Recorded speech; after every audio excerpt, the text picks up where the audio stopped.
नमस्कार दोस्तों, स्वागत है आपका इस विशेष कार्यक्रम में जहां हम बात करेंगे गंगा और यमुना नदियों के प्रदूषण की, खास तौर पर महाकुंभ मेला 2025 के दौरान। हाल ही में केंद्रीय प्रदूषण नियंत्रण बोर्ड CPCB की एक रिपोर्ट ने हम सबको सोचने पर मजबूर कर दिया है। प्रयागराज के संगम क्षेत्र में, जहां गंगा, यमुना और सरस्वती का पवित्र संगम होता है, वहां फीकल कॉलिफॉर्म बैक्टीरिया की मात्रा उचित स्तर से काफी ज्यादा पाई गई है। ये बैक्टीरिया कई गंभीर बीमारियों का कारण बन सकते हैं। तो आइए इस वीडियो के माध्यम से हम इसी प्रदूषण की तह तक जाते हैं और समझने की कोशिश करते हैं कि आखिर क्या हैं इसके कारण और क्या हो सकते हैं इसके समाधान। दोस्तों, गंगा और यमुना नदियों में प्रदूषण का सबसे बड़ा कारण है गंदे पानी का सीधा मिश्रण। हमारे शहरों और कस्बों का गंदा पानी नालियों के जरिए बिना किसी शोधन के सीधा इन पवित्र नदियों में बहा दिया जाता है। ये नालियां अपने साथ घरों का गंदा पानी, कूड़ा कचरा और कई तरह के हानिकारक रसायन लेकर आती है। कई औद्योगिक इकाइयां भी अपना रासायनिक कचरा इन नदियों में बहा देती हैं, जिससे पानी और ज्यादा दूषित हो जाता है। इस गंदे पानी में मौजूद फीकल कॉलिफॉर्म बैक्टीरिया, जो कि मानव और जानवरों के मल में पाए जाते हैं, पानी को बेहद खतरनाक बना देते हैं। ये बैक्टीरिया कई गंभीर बीमारियों जैसे टाइफाइड, डायरिया और हैजा का कारण बन सकते हैं। दोस्तों, गंगा और यमुना नदियों के किनारे बसे गांवों और कस्बों में अक्सर जानवरों को नदी में नहलाते, पानी पिलाते देखा जा सकता है। लेकिन क्या आपने कभी सोचा है कि जानवरों का ये मल जो सीधा नदी में मिलता है, वो पानी को कितना प्रदूषित करता होगा?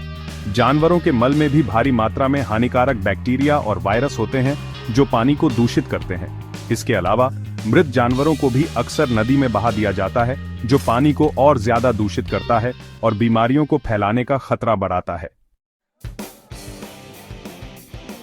महाकुंभ मेला आस्था और भक्ति का प्रतीक है, लेकिन गंगा और यमुना के प्रदूषण का कारण भी बनता है।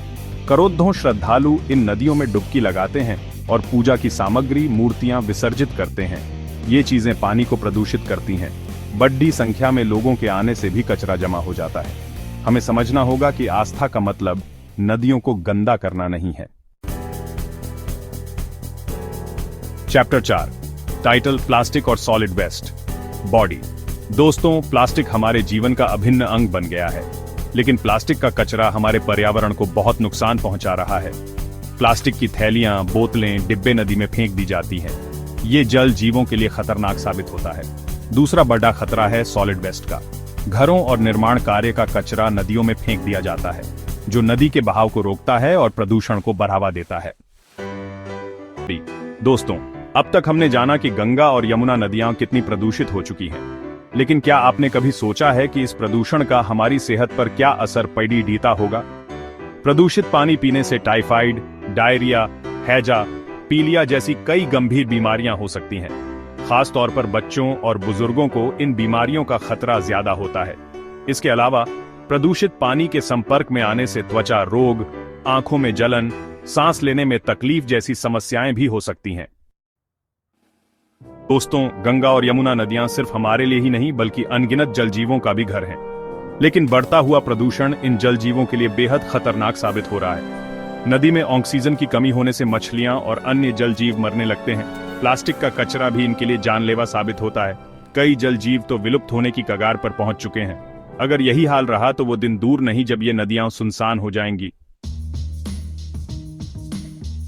दोस्तों, गंगा और यमुना नदियों का धार्मिक महत्व तो हम सब जानते हैं, लेकिन बढ़ता हुआ प्रदूषण इन नदियों की पवित्रता को कम कर रहा है। जिन पवित्र धाराओं में लोग डुबकी लगाकर अपने पापों से मुक्ति पाना चाहते हैं, वो धाराएं आज इतनी प्रदूषित हो चुकी हैं कि उनमें नहाना तो दूर, उनके पास जाने से भी लोग कतराने लगे हैं। हमें ये समझना होगा कि अगर हम अपनी पवित्र नदियों को प्रदूषित करते रहेंगे तो वो दिन दूर नहीं जब इन नदियों का धार्मिक महत्व ही समाप्त हो जाएगा।